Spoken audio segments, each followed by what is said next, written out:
Never ever trust wakumana. Lilo low.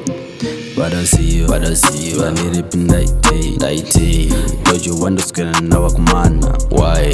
Numla simba voice, numla simba kunde funda foot vasiko. That is what I believe, but I'm telling Dick. Good to hear, but then still I'm telling John.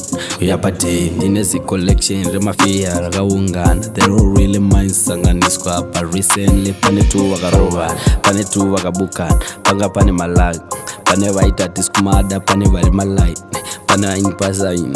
Way down the Toma on the Tonya is the Malep. I quickly move out 2 minutes, Napa White, 2 minutes, Mongo, Pacho, Akashweza Songa, and we wake a evil tray. Kona mpesa finya miss wangu chenjira unogo nozuru. Cut the long story short, never ever trust wakumana.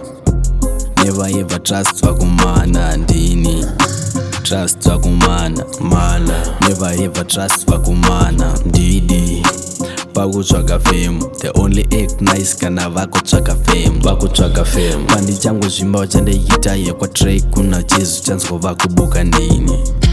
Manje ndakufamba naisi machaizwa akangokubata warerutswa watsemurwa akangokushedza waurayiwa waputidzwa ndashaura papa wari pagungwa ndini shumba aiwa nomashura aya ndomashura itai muchifita dzimwe membwe dzamavhima makura musaite semuri murima.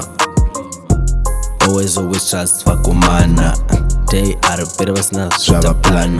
Plus it's always lacking when I'm rapping the chifara. Whether need high, need sober, nakanango, I swear.